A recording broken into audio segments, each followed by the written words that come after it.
사랑합니다 나의 예수님, 사랑합니다 아주 많이요. 사랑합니다 나의 예수님, 사랑합니다 그것뿐이에요. 사랑한다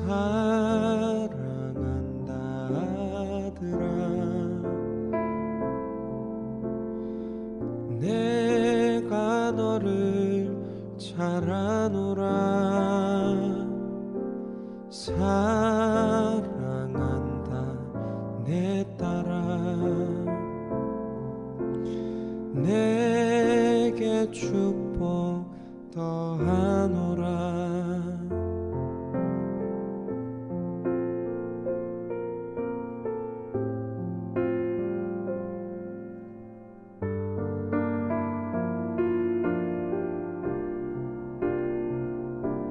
사랑합니다 나의 예수님, 사랑합니다 아주 많이요. 사랑합니다 나의 예수님, 사랑합니다 그것뿐이에요. 사랑한다 아들아, 내가 너를 잘 아노라. 사랑한다 내 딸아, 내게 축복 더하노라. 사랑한다 아들아, 내가 너를 잘 아노라. 사랑한다 내 딸아, 내게 축복 더하노라. 내게 축복 더하노라.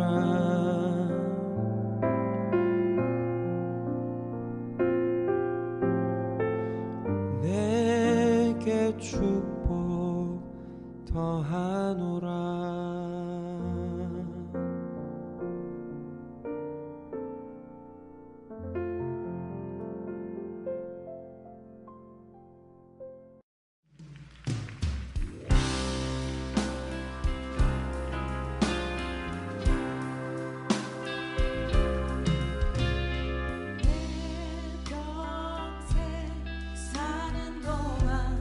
찬양하리 여호와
이에 모세가 그들에 대하여 제사장 엘르아살과 눈의 아들 여호수아와 이스라엘 자손 지파의 수령들에게 명령하니라. 모세가 그들에게 이르되 갓 자손과 루벤 자손이 만일 각각 무장하고 너희와 함께 요단을 건너가서 여호와 앞에서 싸워서 그 땅이 너희 앞에 항복하기에 이르면 길르앗 땅을 그들의 소유로 줄 것이니라. 그러나 만일 그들이 너희와 함께 무장하고 건너지 아니하면 그들은 가나안 땅에서 너희와 함께 땅을 소유할 것이니라. 갓 자손과 루벤 자손이 대답하여 이르되 여호와께서 당신의 종들에게 명령하신 대로 우리가 행할 것이라. 우리가 무장하고 여호와 앞에서 가나안 땅에 건너가서 요단 이쪽을 우리가 소유할 기업이 되게 하리이다. 모세가 갓 자손과 루벤 자손과 요셉의 아들 므낫세 반지파에게 아모리인의 왕 시온의 나라와 바산 왕 옥의 나라를 주되 곧 그 땅과 그 경내의 성읍들과 그 성읍들의 사방 땅을 그들에게 주매 갓 자손은 디본과 아다롯과 아로엘과 아다롯 소반과 야셀과 욕부하와 벤니무라와 베타란들의 견고한 성읍을 건축하였고 또 양을 위하여 우리를 지었으며 루벤 자손은 헤스본과 엘르알레와 기랴다임과 느보와 바알무온들을 건축하고 그 이름을 바꾸었고 또 신마를 건축하고 건축한 성읍들의 새 이름을 주었고 므낫세의 아들 마길의 자손은 가서 길르앗을 쳐서 빼앗고 거기 있는 아모리인을 쫓아내매 모세가 길르앗을 므낫세의 아들 마길에게 주매 그가 거기 거주하였고 므낫세의 아들 야일은 가서 그 촌락들을 빼앗고 하봇 야일이라 불렀으며 노바는 가서 그낫과 그 마을들을 빼앗고 자기 이름을 따라서 노바라 불렀더라.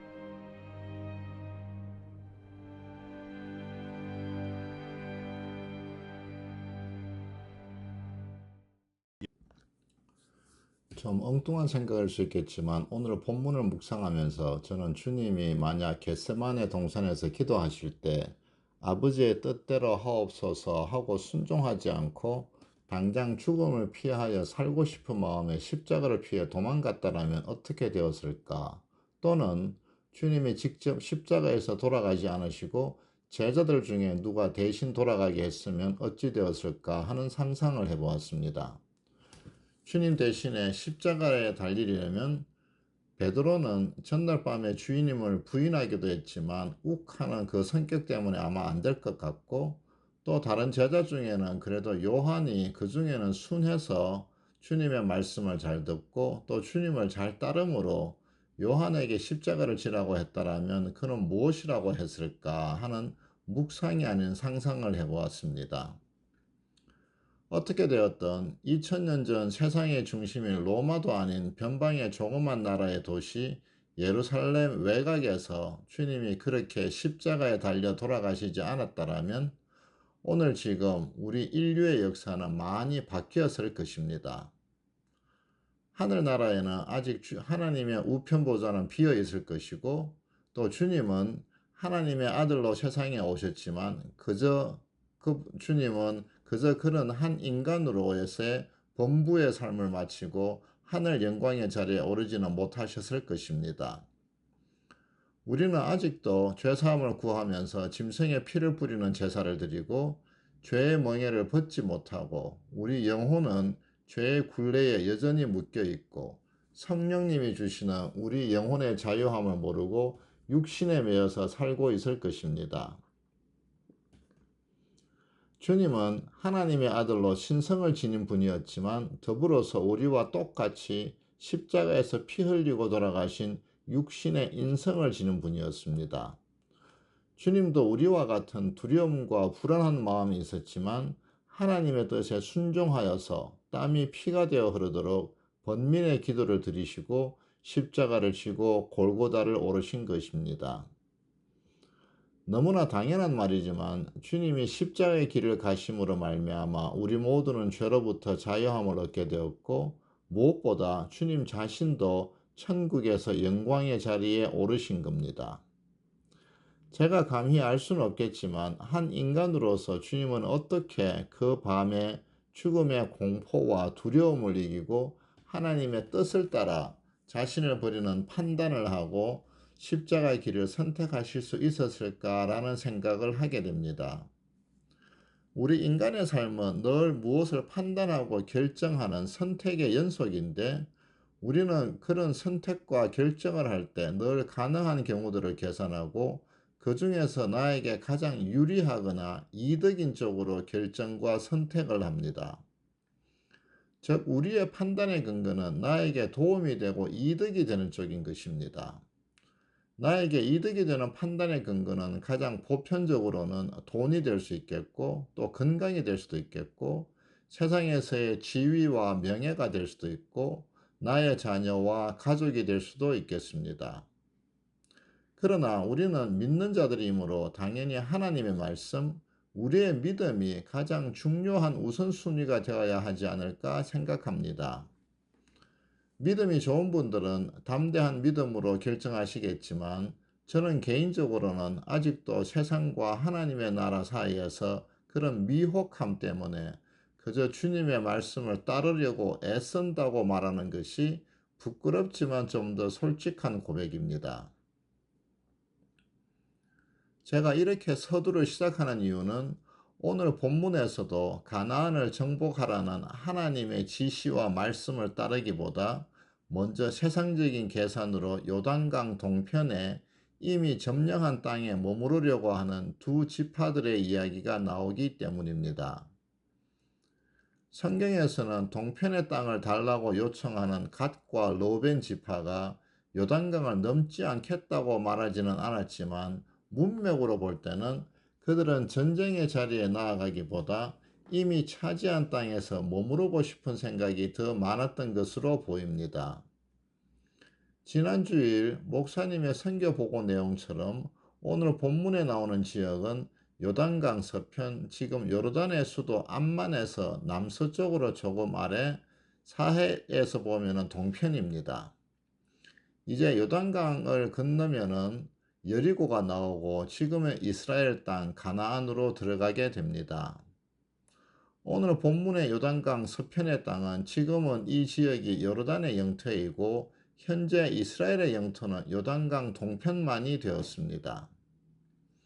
여담이지만 어제인가 한국 축구가 내년 북미 월드컵 예선전 B조에 속해서 마지막 남은 원정 두 경기가 이라크와 오만의 경기인데 전 세계로 출발했다고 뉴스에 나오는 것을 보았습니다. 한국과 한 조에 있는 다른 나라들이 요르단과 팔레스타인, 쿠웨이트고 그러고 보면은 요르단이 같은 조에 들어 있습니다. 그래서 요르단은 우리에게도 그렇게 먼 지역이 아니라는 것입니다. 다시 본문으로 돌아와서 지난주 묵상한 31장에서 미디안을 정복하고 오늘 본문 32장 앞부분에서는 갓과 르우벤 지파가 강을 건너지 않고 새로 정복한 가나안 동편에서 머무르겠다고 모세와 다른 지도자들에게 요청을 합니다. 이전의 세대가 처음 출애굽 후에 하나님의 명령을 거역하고 요단강을 넘지 않음으로 말미암아 40년 동안 광야에서 유리한 이스라엘 민족에게 요단강을 건너지 않고 그대로 머무르겠다는 말은 아마 트라우마 같이 매우 불경한 말로 모세와 지도자들에게는 들렸을 것입니다. 그러나 모세에게 이 두 지파가 28절, 29절의 본문에처럼 모세의 명령에 순종하여서 전쟁에는 참여하고 이후 가나안 정복이 끝나면 다시 돌아오겠다고 약속을 하므로 그들에게 땅을 나누어 주고 다른 지파들보다 앞서서 성읍과 가축을 위한 울타리를 세우고 마을의 이름도 새로 짓는 내용을 본문은 기록하고 있습니다.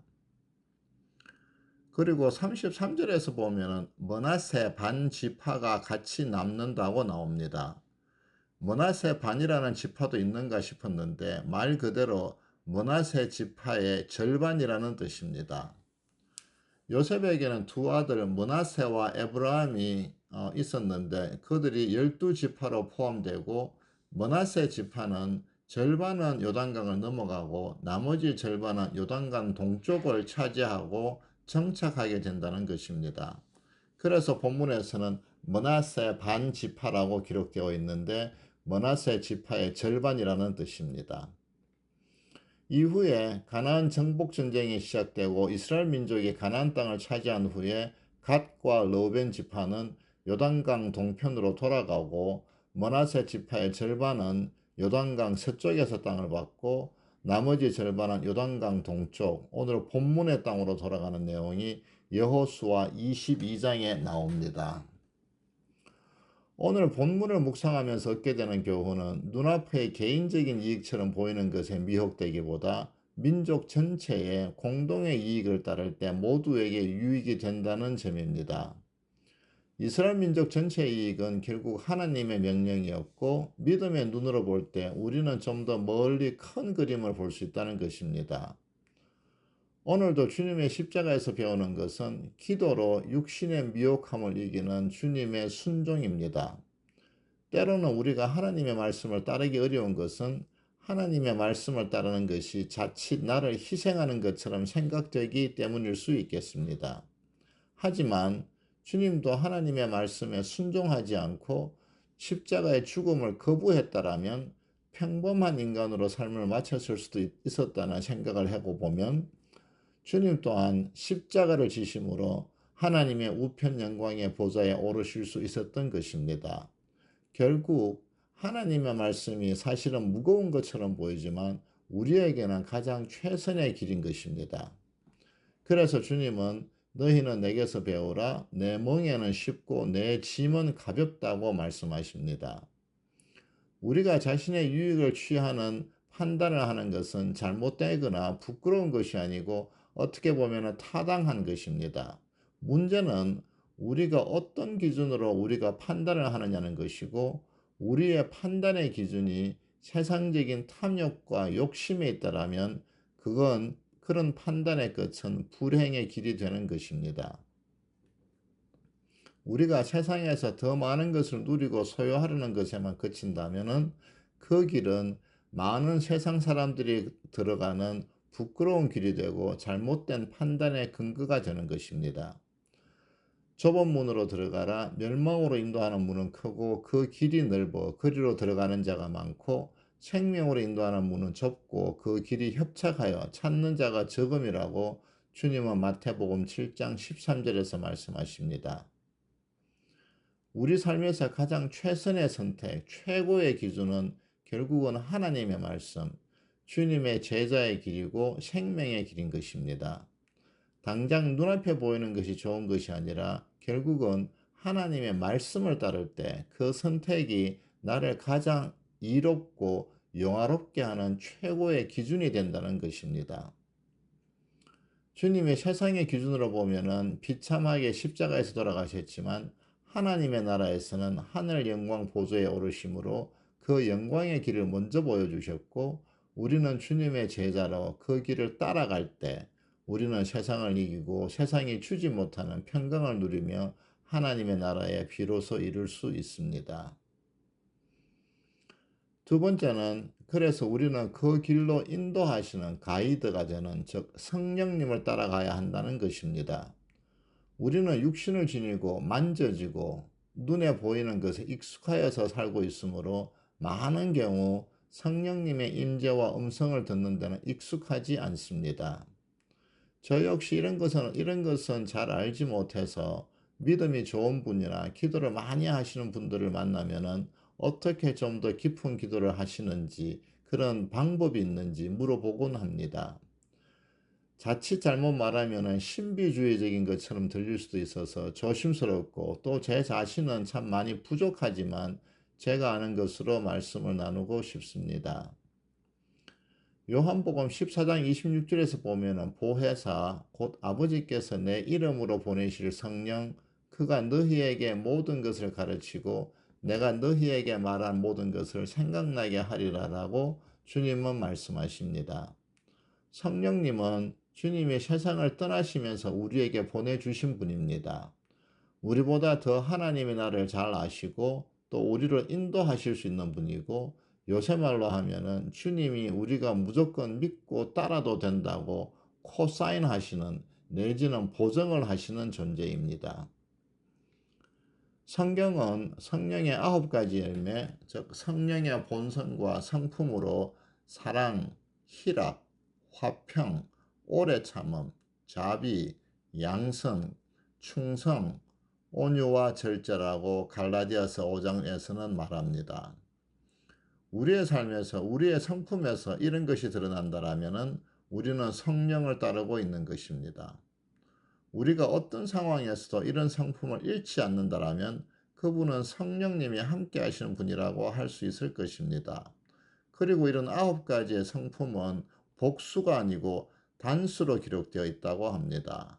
즉 이것은 한 가지의 성품으로 결국은 다른 모습으로 우리에게 드러나는 것입니다. 지금 우리 교회는 목장 개편을 위해서 목사님과 또 목자들이 준비하고 있습니다. 우리가 공동체나 소그룹에서 서로 사랑하고 섬기는 데는 많은 인내와 헌신이 요구됩니다. 우리는 서로 틀린 것이 아니라 서로 다름을 받아들이고 또 나의 기준으로 다른 지체들을 판단하는 것을 지향해야 합니다. 때로는 선한 동기로 우리가 하더라도 또 권면을 하더라도 그런 것들이 나의 것을 주장하는 것처럼 보여지면은 분열이나 서운함이 생길 수 있고 그래서 때로는 오히려 하지 않는 것이 좋을 수도 있습니다.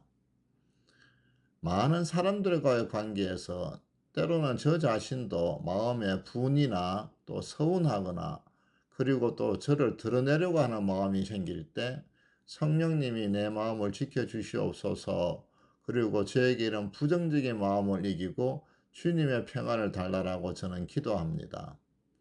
그렇게 기도하면은 많은 경우에는 제 마음에 그런 부정적인 마음이 잦아들고 지체들을 향한 측은한 마음이나 또 다른 사람들을 향한 그런 마음이나 그리고 또 주님이 주시는 평안과 그런 상황에 대해서는 때로는 오히려 감사하는 마음을 성령님은 주십니다. 그렇게 우리가 서로 화합하고 하나님의 은혜 안에서 하나가 될 때 우리 모두에게 더 큰 유익이 있음을 알게 됩니다. 나의 생각보다 성령님이 주시는 마음을 따를 때 우리는 더 큰 평안과 은혜를 경험하게 됩니다. 내가 다소 힘들고 수고하더라도 공동체를 위하여 먼저 헌신을 할 때 또 내가 속한 공동체는 더욱 사랑으로 충만하고 그 유익을 모두 같이 나누게 됩니다. 반대로 서로 헌신을 요구하기만 하고 스스로 양보하지 않고 상대방이 그렇게 하기만을 기대한다라면은 그 공동체는 세상과 다를 바가 없고 결국 그 궁핍함과 공고함은 결국 나에게로 돌아오게 됩니다. 결국은 내가 속한 곳이 천국인가 지옥인가 하는 것은 내가 어떻게 하느냐에 따라서 내 마음에서 이루어지는 것임을 우리는 알게 됩니다. 로마서 8장 6절에서 이렇게 우리에게 권면합니다. 육신의 생각은 사망이요 영의 생각은 생명과 평안이니라. 우리는 육신의 것을 따르지 아니하고 주님이 주시는 마음, 성령님이 주시는 마음을 따를 때 주님이 주시는 평안과 감사를 경험하게 됩니다. 오늘 하루도 나의 삶을 이끌어가는 가장 좋은 판단의 기준은 눈앞의 세상의 것이 아니라 성령님이 주시는 마음이라는 것입니다. 주님을 따라 이웃을 사랑하고 내가 먼저 수고하면 주님은 세상이 주지 못하는 감사와 기쁨으로 우리의 하루를 채우십니다. 그렇게 하나님의 나라를 더욱 풍성히 누리시는 우리 모두가 되기를 주님의 이름으로 축원합니다. 세 가지 기도 제목으로 기도하겠습니다. 먼저는 한국과 미국 또 세계 평화를 위하여서 기도하겠습니다. 한국은 하나님이 기름 부으시는 대통령이 선출되어서 나라와 사회가 하나로 통합되고 하나님 보시기에 선하고 올바르게 쓰임받을 수 있도록 기도해 주시고 미국도 복음의 능력을 회복하고 세계를 올바른 가치관으로 이끌어가는 나라로 회복되어질 수 있도록 기도해 주시고 또 우크라이나 전쟁과 중동의 갈등이 진정되고 그칠 수 있도록 같이 기도해 주시기 바랍니다.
둘째는 우리 교회와 선교지를 위해서 기도하겠습니다.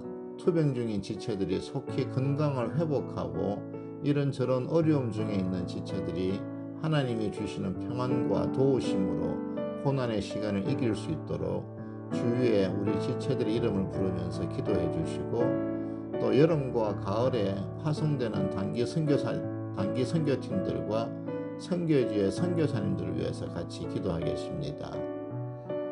또 목장 개편이 원활하게 되어서 각 목장이 더욱 하나님의 사랑을 이웃들에게 전할 수 있도록 기도해 주시기 바랍니다.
마지막으로 우리의 자녀들과 우리의 가정들을 위해서 기도하겠습니다. 먼저 교회 주일학교에서 하나님의 말씀으로 우리의 자녀들이 예배하고 말씀으로 훈련받을 수 있도록 기도해 주시고, 또 새로 교회에서 청빙하는 샘김 유서 사역자와 다른 그룹 사역자들, 또 선생님들을 위해서 기도해 주시고, 더불어 우리 교회의 각 가정들이 말씀으로 충만하고 오직 하나님만을 섬기는 가정으로 채워달라고 같이 기도하겠습니다.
주님이 가르치신 기도로 마치겠습니다. 하늘에 계신 우리 아버지여, 이름이 거룩히 여김을 받으시오며 나라가 임하시오며 뜻이 하늘에서 이루어진 것 같이 땅에서도 이루어지이다. 오늘 우리에게 일용할 양식을 주시옵고 우리가 우리에게 죄 지은 자를 사하여 준 것 같이 우리의 죄를 사하여 주옵시고 우리를 시험에 들게 하지 마옵시고 다만 악에서 구하시옵소서. 나라와 권세와 영광이 아버지께 영원히 있사옵나이다. 아멘.